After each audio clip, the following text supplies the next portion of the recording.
Okay, welcome to this week's edition to Quilting with Cool Snopes. June what? 3rd, 2020? June 4th. Oh, today's the 4th? Yep. Oh. So, just for fun, let's tell people what you're doing. I'm making a hand-stitched quilt for Joseph and Mary. We didn't make one for their wedding, and I'm making it now. It's got the Manti Temple on it, and Joseph and Mary's name and the date of their marriage. That's in the middle. And the fun thing is Willis traced a Volkswagen Bug parked in front of the temple. Does Joseph know that yet, or is that a surprise? No, he doesn't know it yet. So I guess I can't post this video for a while. I don't care. And I asked to make it an accurate bug, are you going to stitch some rust onto it? And I said, no, I couldn't do that. Couldn't do that much detail in it. Okay, well, I think before we jump into you talking about your mission, I think it would be interesting for people who watch this years later, if anyone ever does, to give them a recap of the state of the world right now. Right now we're 6 or more weeks into the COVID-19 coronavirus pandemic. So they're saying that lots of people are getting the coronavirus and lots of people are dying from it, and so the government and health organizations have made a big deal about it. And so the LDS Church, the Church of Jesus Christ of Latter-day Saints, brought quite a few of their missionaries home. They closed the temples.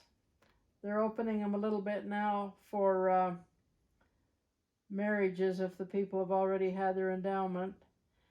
They're wanting people to do what they call social distancing, which means you're supposed to stay 6 feet apart from other people, and they want you to wear a mask.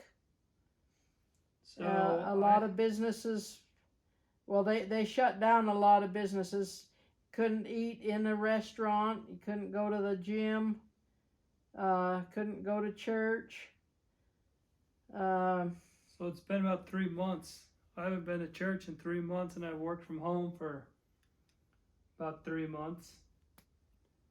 Another thing that's kind of crazy is right after that started, we had an earthquake in Salt Lake City that scared a bunch of people. And then last week, a white police officer kneeled on a black guy's neck for 5 minutes and killed him. Now there's riots all over the country, and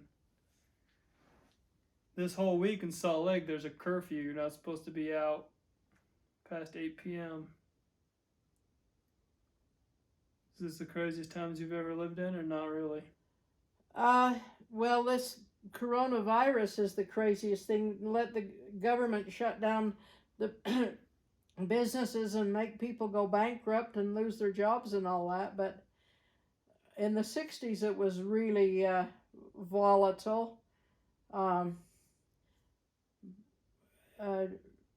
John F. Kennedy was killed, and then his brother was killed, and then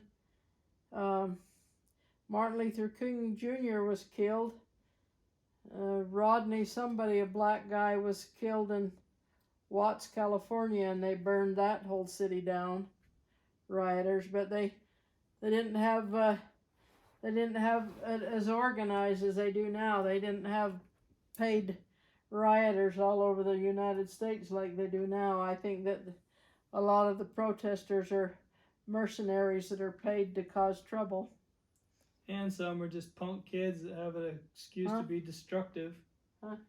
Some are also just punk kids with an excuse to be destructive. Just vandals, huh?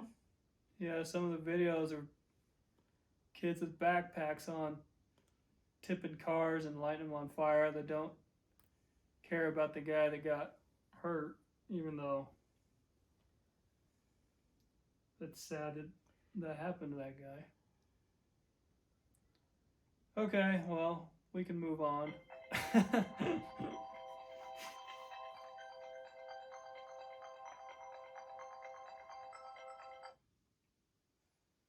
Phone blown up? What? Nothing.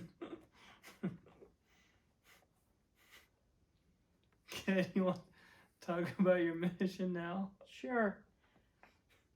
I was teaching school in Tabiona, Utah, after I graduated from BYU, and I got a mission call to the Southern Far East Mission with headquarters in Hong Kong. I left, I went to Salt Lake to they called it the Mission Home, and it was some building there in downtown Salt Lake, and they had us stay at a hotel nearby, and then we went to classes at the Mission Home. We stayed for a week, and then they had a testimony meeting in the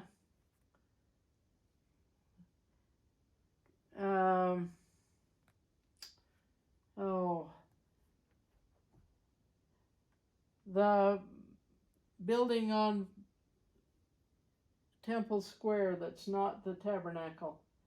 It's that other one that has an organ in it. I can't think of the name of it. Assembly Hall? Assembly Hall.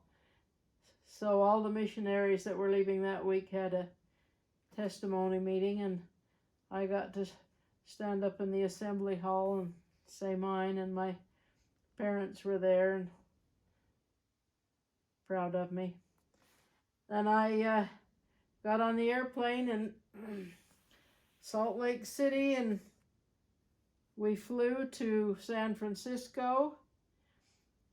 Had a few hours layover there, and there was a kid that was going to this mission with us that he and his parents picked us all up and took us to their place for a lunch. We flew from there to Seattle, had a layover there for a little while. Flew from there to Anchorage, Alaska, had a little bit of a layover there, and then we flew from there, and we got above the, it was raining in Anchorage. We got above the clouds, and there was a gorgeous red sunset above the clouds.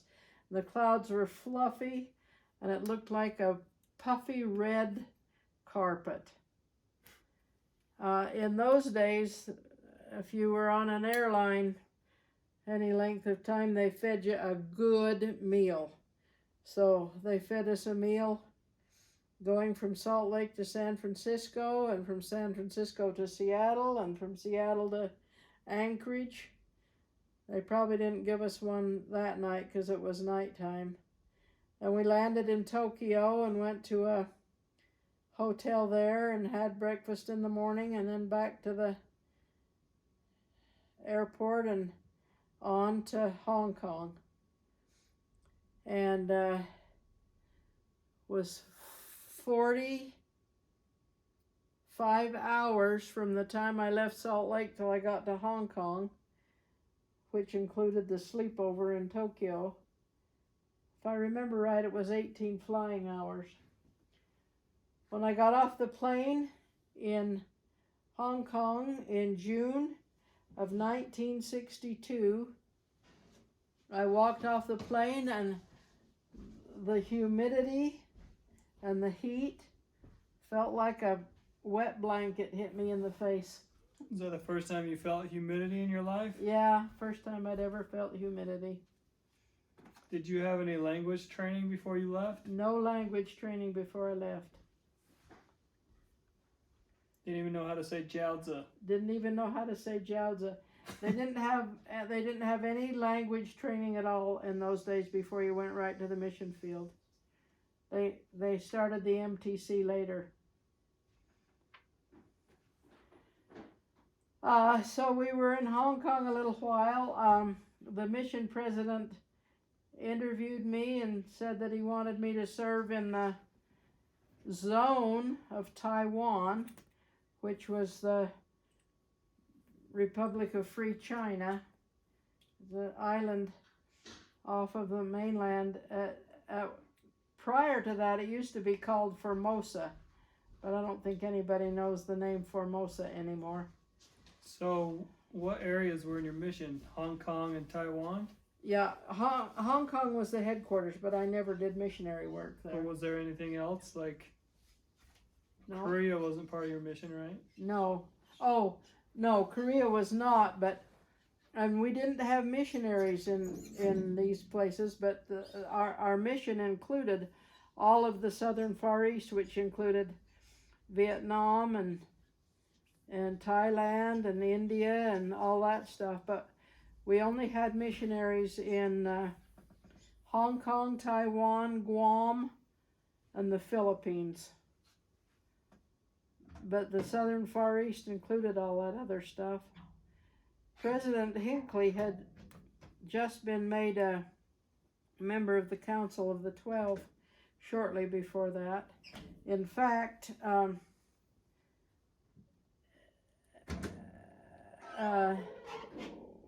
one of the first testimony meetings that we had at Zone Conference, and President Hinckley was the visitor for that area, he said, "Are there any questions?"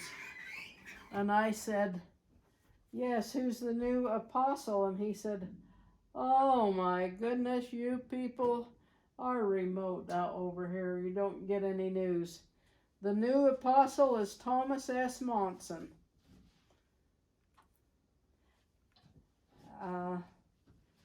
So that was that. I was there had been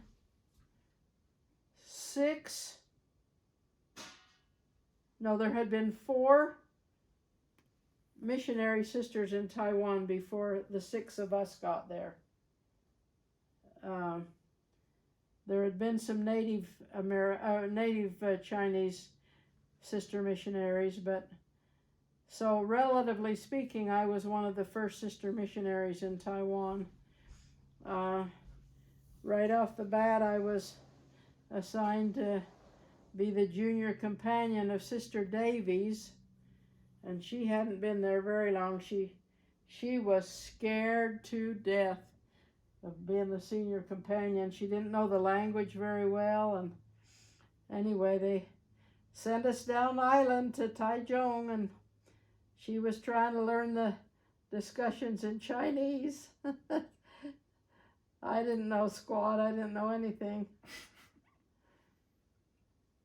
But you survived and you managed? What? So how did you survive? Well, she knew enough Chinese for us to survive. And then I was supposed to start immediately to memorize my testimony, which said, "I know that the things that my companion have told you are true." And so I started to memorize that in Chinese. And otherwise, one of the first things I learned was, how much is that? Learning numbers, as the price. How do you say, "I know the things that my companion told you are true"? 我知道我的同伴的说的是真实的。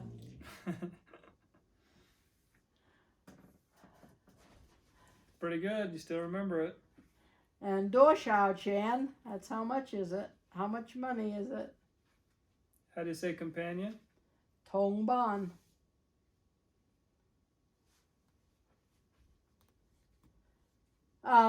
I served in Taichung, Tainan, Taipei, only in those three areas. I helped teach 32 people that were baptized, but I don't know if any of them remained active.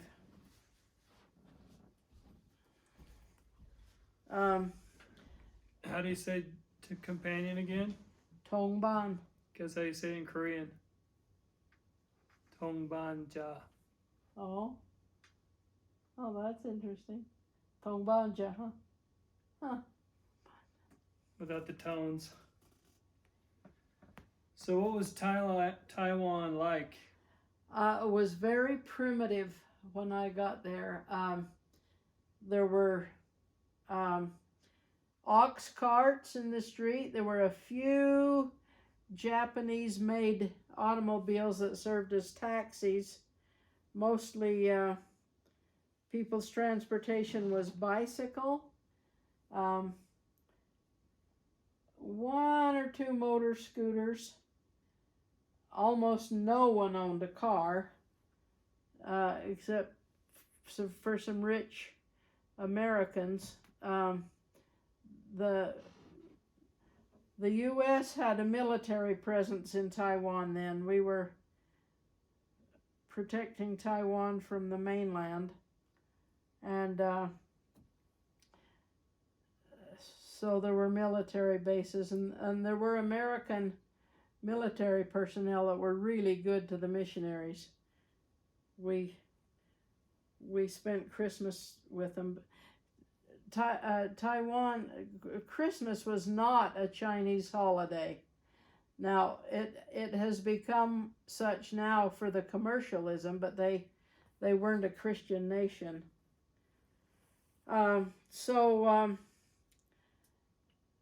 We rode bicycles. Most of the people rode bicycles. I went back several years later with a friend of mine that I met in the mission field, Maisie Lee.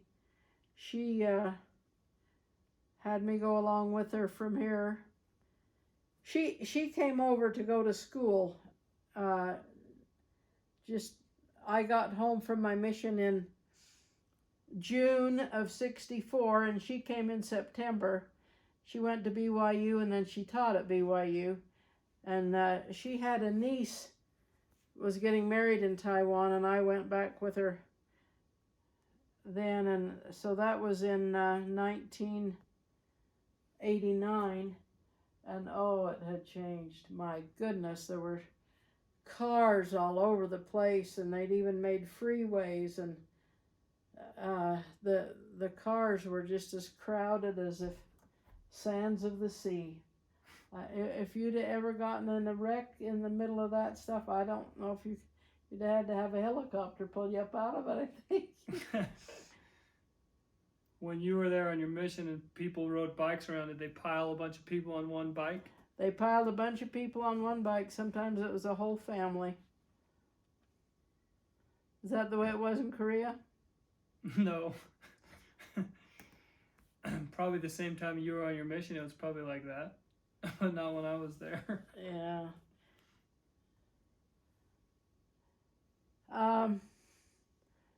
I loved my mission. It was a great experience. I'd been there for about a year before I could really understand the language very well.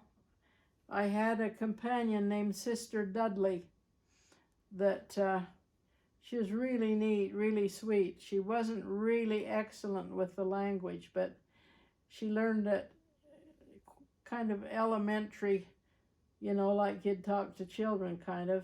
And she taught the discussions in Chinese, and that's when I first started to get so I could actually hear and understand the sentences.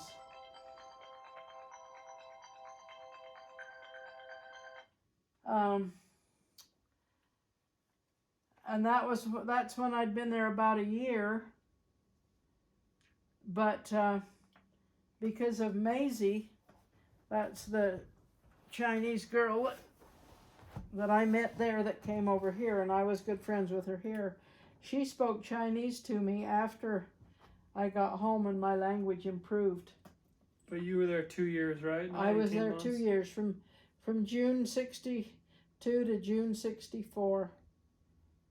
What was your favorite food you had on your mission? Favorite food was probably jiaozi, but I liked all of the food. We had a maid then. We called it a house girl, but the church hired a maid for the sisters and the elders.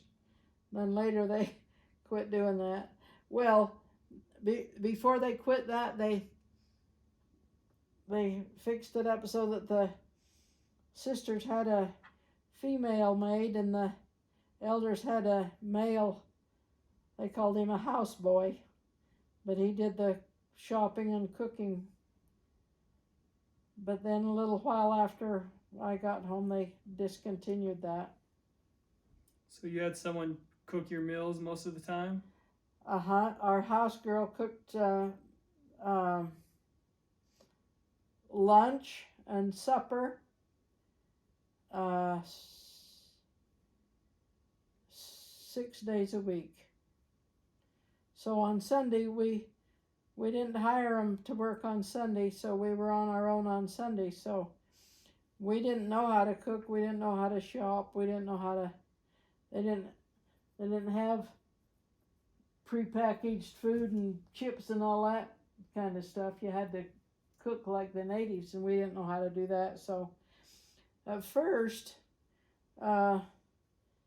we would go to the American military base, and I could get a scoop of potatoes and gravy for $0.10, and a scoop of ice cream for $0.10. But on the military base, you could only use American money. You couldn't use Taiwan money, so the folks would send a check, and then it was just a piece of paper, and go to the bank and exchange it for Taiwan dollars. But once in a while, they'd send enclose a American greenback, and so we would do that. And one time Elder Richens said, "What, you girls are going, you sisters are going to the American military base to eat? That is the silliest thing you could do." He said, "Chinese food is famous all over the world, and you're right here in China, and you've got access to all this wonderful Chinese food, all these restaurants. Don't go to the American base. Get some exposure to the restaurants while you're here." So we started to do that. So you go out to eat on Sunday? Yeah, we did. That wasn't against the rule. I probably would have just fasted every Sunday. Huh. Just because I like living the higher law. Well, that's a thought. Well, I guess we didn't.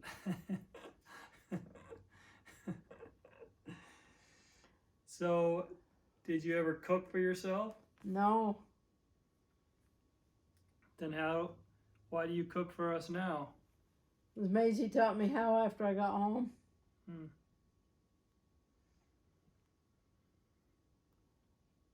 That's cool. Yeah. Well, you got anything else you want to share? Yeah. One time we were tracting, and there was a little Chinese girl sitting outside of the gate. Most of the houses had a wall around them, and then of course a gate. So if you were tracting, you couldn't just knock on a door. You had to ring the bell for the gate. So this little kid was sitting outside, and I said to her, 你的妈妈在不在?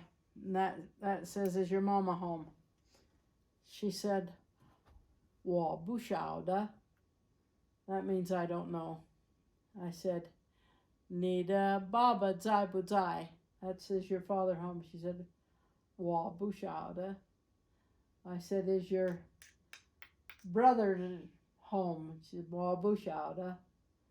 Is your sister home? 我不晓得. I said, are you home? And she said, 我不晓得. She didn't know anything, huh? No. Taiwan is a semi-tropical island. It had wonderful fruit, wonderful food. The people were so friendly and nice and good. They were very respectful of Americans. They kind of looked up to them and they treated us good. The summers were hot, hot, hot. The winters were cold, although temperature-wise they probably weren't that cold. But with the humidity, it was so cold. I was so cold there in the winter. And I remember riding my bike along and seeing a puddle of water. And I said to myself, if I were home and I were this cold and I saw a puddle of water, it would be ice. But there it wasn't. So the Chinese women wore long pants in the winter. We asked permission to, but we were not granted permission. So we just had to wear long stockings and be cold.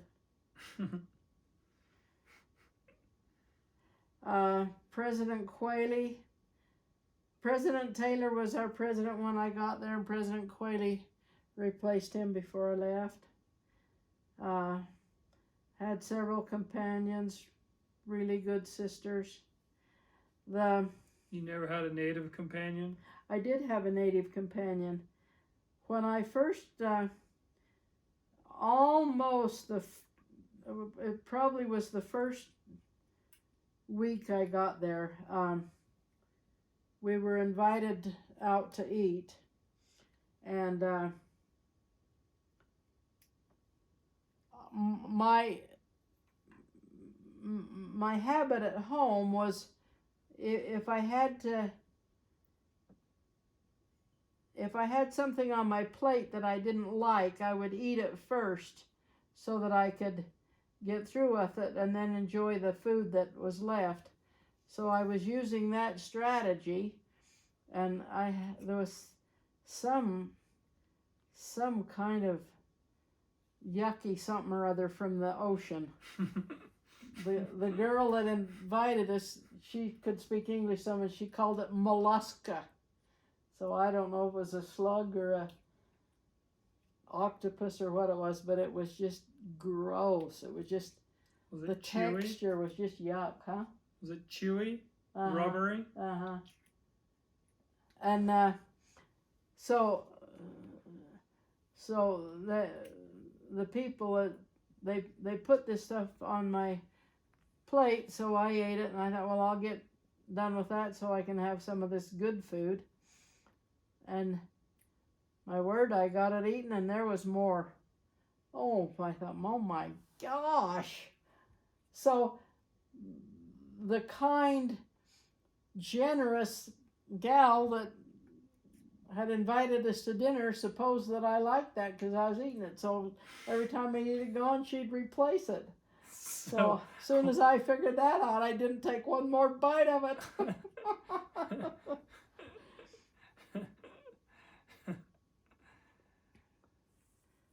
Let's see, what else can I tell you? But you ate it anyway because you love the people. Oh, so we were told, well, you have to be really careful and not act like you don't like their stuff. You know, you'll offend them, and that's not good to offend the native people. So I had a native companion, and we were at a wedding reception, and they brought some food that she didn't want to eat, and she said, no thank you. I'm not accustomed to that flavor. And they didn't make, they didn't leave it. Oh, well, that's the trick. So after that, if there was something I didn't want, I would say that. Well, I don't want to say that I'm more hardcore than you, but I ate everything they gave me that was weird. Just because I thought it was fun. Good for you. I'm glad you're hardcore.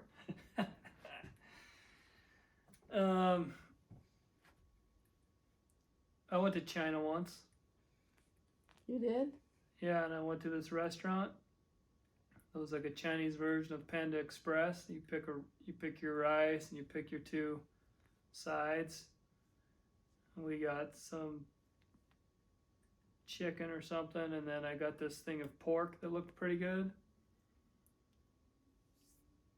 And then after I got it and I started eating it and I looked close, most of the pork was pig skin with not much meat. It was mostly skin and a couple hairs sticking out of it. And I didn't love the people enough to eat it all, but I ate some of it. Whereabouts in China were you? Guangzhou. Oh.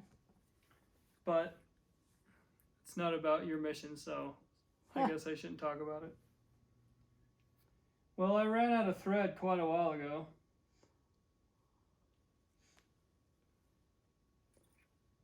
Okay, well, do you want me to come fix it, or do you want to turn off your camera?